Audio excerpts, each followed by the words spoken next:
Alors après ces 5 fausses couches, je retombe enceinte et je gère rien du tout parce que, pour moi, ça va être une nouvelle fausse couche. Pour moi, ça va être un nouvel échec. J'ai toujours voulu, avoir un bébé, sentir, des petits coups dans mon ventre, avoir un gros bidon. J'ai toujours été, fascinée par les bidons de femmes enceintes.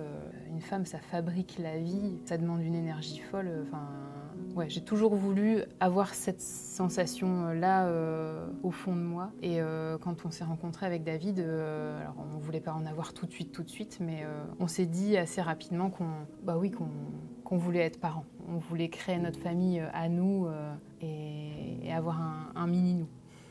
Avant la première grossesse, je pense qu'on était un peu comme tout le monde. On entend parler des difficultés que peuvent amener une grossesse ou de certaines personnes dans notre entourage qui ont vécu une fausse couche. Mais on se dit, ça existe chez les autres. Ça peut pas nous arriver. Tout va bien pour nous, on est jeunes, on est en bonne santé. On se lance dedans avec beaucoup d'insouciance, je crois. Parce que quand on y a été confronté pour la première fois, notre monde il s'écroule. La première grossesse, ça a vraiment été... je l'ai vécu comme un choc et je me rappelle à l'annonce de la gyné qui nous dit l'embryon se développe pas, donc vous êtes en train de faire une fausse couche. Mon état qui a suivi, j'étais en état de sidération parce que j'ai pas du tout capté. Je comprenais ce qui m'arrivait, mais j'avais aucun répondant. Enfin, j'étais en état de choc, vraiment. On s'y attend pas. Effectivement, on n'en parle pas. Il y a quasiment zéro prévention là-dessus. C'est un sujet trop tabou, trop tabou. Je me démaquille la bouche parce que c'est vraiment quelque chose dont on ne parle pas. C'est tu. Je ne sais pas pourquoi, parce que justement en parlant, en commençant à en parler autour de moi, c'est là où on se rend compte de la fréquence et du nombre de femmes autour de soi qui y sont confrontées et qui le vivent et qui en parlent seulement quand d'autres en parlent. Juste d'en parler, de dire que ça existe, que c'est dur, que ça peut être douloureux, que ça peut parfois être mieux vécu pour certaines que pour d'autres. Non, c'est beaucoup trop, c'est encore beaucoup trop tabou. À chaque fois, je me suis sentie responsable, je me suis sentie, coupable, à me dire qu'est-ce que j'ai fait pour que ça arrive ? Qu'est-ce que j'ai fait pour, encore une fois, perdre ce bébé ? Est-ce que c'est moi ? Est-ce que c'est mon corps ? Est-ce que c'est ma manière de manger ? Est-ce que c'est ma manière de vivre ?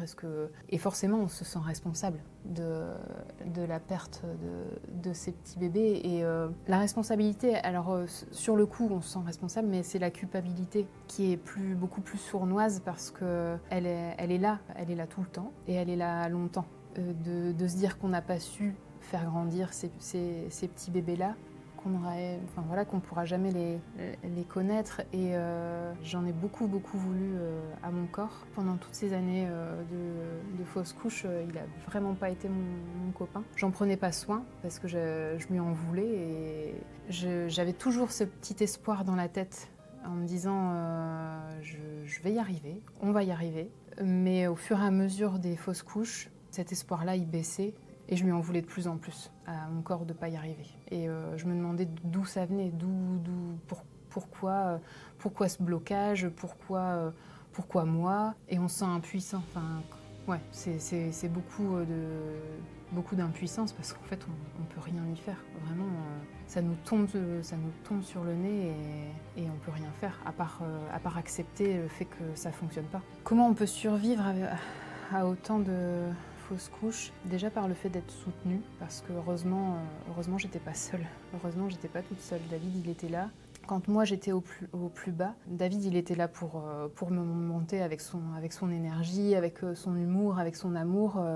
Il était là pour me dire que ça allait aller, qu'on avait plein de projets. Enfin, à chaque fois on se refaisait des projets pour partir en vacances, pour aller voir un tel ou un tel. Et quand moi je commençais à aller un peu mieux, c'était lui qui se permettait d'aller moins bien. C'est de trouver un équilibre. Alors on cherche pas à le trouver, cet équilibre à ce moment-là, on fait vraiment comme on peut, au jour le jour. Émotionnellement, pour le couple, c'est hyper dur. On va pas se le cacher parce qu'on n'a pas la même manière de voir ni de vivre les choses. On en est pas toujours au même stade du deuil. Il y a eu des fois où j'avais l'impression d'être vraiment, où j'étais très très triste et j'avais l'impression que lui, il n'était pas tant que ça. Et ça me faisait de la peine de me dire, mince, j'ai l'impression que lui, ça l'affecte moins, alors que c'est un projet qu'on portait à deux. Et en fait, c'était pas ça, c'est qu'on n'était pas au même moment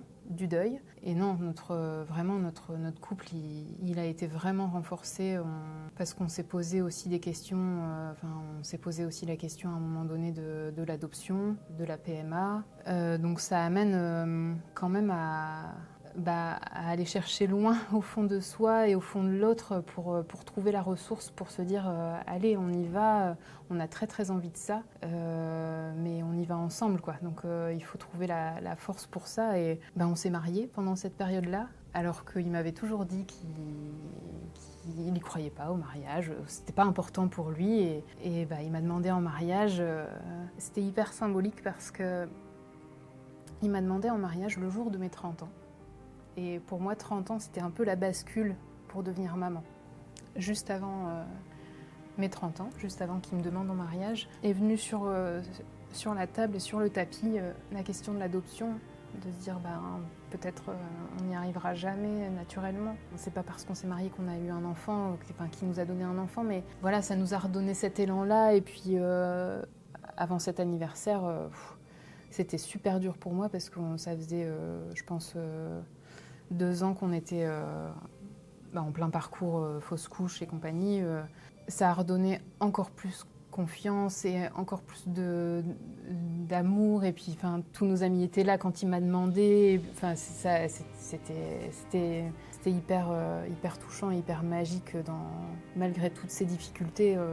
Il y avait encore plus d'amour. Alors après ces 5 fausses couches, je retombe enceinte et je gère rien du tout parce que pour moi ça va être une nouvelle fausse couche. Pour moi ça va être un nouvel échec. Et c'est là où David il intervient et je me rappelle encore sortir de la salle de bain avec le test de grossesse et dire je suis enceinte, alors que pour les 4 dernières il était beaucoup sur la réserve et à être très mesuré sur l'intensité de la joie à ce moment-là. À celle-ci, donc à ma 6e grossesse, il m'a dit tout de suite c'est la bonne, c'est celle-là, c'est sûr. C'est la bonne. Alors je sais pas pourquoi il l'a dit comme ça, mais voilà, tout de suite il y a cru pour nous deux, parce que moi j'y ai pas cru tout de suite. Je me suis vraiment accrochée à lui parce que en fait j'y ai cru qu'à 50%. Et il m'a fallu les premières prises de sang, la première écho vraiment pour réaliser, pour dire ok, c'est bon. Là ça fonctionne, je gardais vraiment tout en mode ça marchera encore pas, sans doute pour me protéger, pour me blinder, et lui il y a cru pour nous deux. Et c'est génial qu'il l'ait fait parce que on parlait de culpabilité et je me sens encore vachement coupable de ne pas y avoir cru tout de suite, parce que cette 6e grossesse elle a fonctionné. Et quand notre bébé il est né, notre petit marin, je me suis dit, j'espère qu'il n'a pas ressenti ce qui s'est passé au début pour moi. J'espère vraiment qu'il n'a pas senti que j'y ai pas cru tout de suite.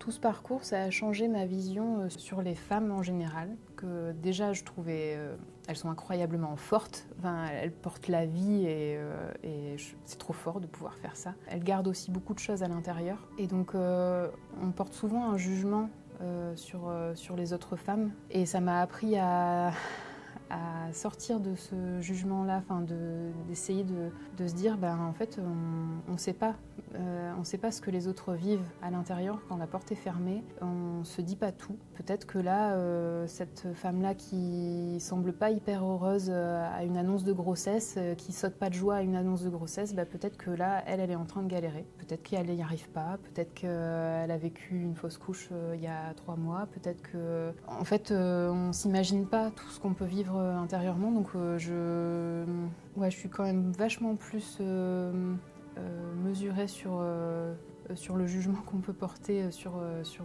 les autres. C'est juste avoir un autre regard sur la force des femmes en général. On a deux garçons, donc Marin qui a 3 ans et quelques mois, et Abigail qui a 9 mois. Et on leur racontera, c'est sûr, on leur racontera qu'avant eux, il y a eu des petites bulles, 5 petites bulles qui ne se sont pas accrochées et qui nous ont permis d'être les parents qu'on est pour eux, qui nous ont permis de les rencontrer eux. Parce que si on n'avait pas vécu toutes ces fausses couches, on ne les aurait pas rencontrés eux. Et que grâce à Victor, qui est mon ami et qui a réalisé un documentaire sur notre parcours, il nous laisse un sacré beau témoignage à leur laisser à eux, à raconter notre histoire avant eux. Et ça, c'est hyper précieux. Déjà parce que le documentaire est très joli et que c'est nous, mais c'est surtout notre histoire et c'est leur histoire. Qu'est-ce que je dirais à la moi d'il y a quelques années, au moment où je vivais ma première fausse couche? Je lui dirais t'as le droit d'être triste, t'as le droit de pleurer, c'est même important de pleurer. T'as le droit d'en vouloir à la terre entière et accroche-toi, fais confiance et surtout entoure-toi des personnes qui te font du bien. Fais-toi plaisir, fais ce qui te fait du bien, sors, va te balader, entoure-toi de positif et surtout ne t'empêche pas d'en parler aux gens qui sont prêts à l'écouter bien sûr, mais juste de l'évoquer et puis et tout ce qui va t'arriver te servira forcément pour plus tard et la tristesse elle va partir petit à petit, elle va s'estomper même si on y pense toujours. J'y pense toujours à ces petites bulles. Elles sont toujours là au creux de moi, dans mon esprit et je pense aussi un peu dans mon corps et j'oublierai jamais. Ouais, je dirais accroche-toi.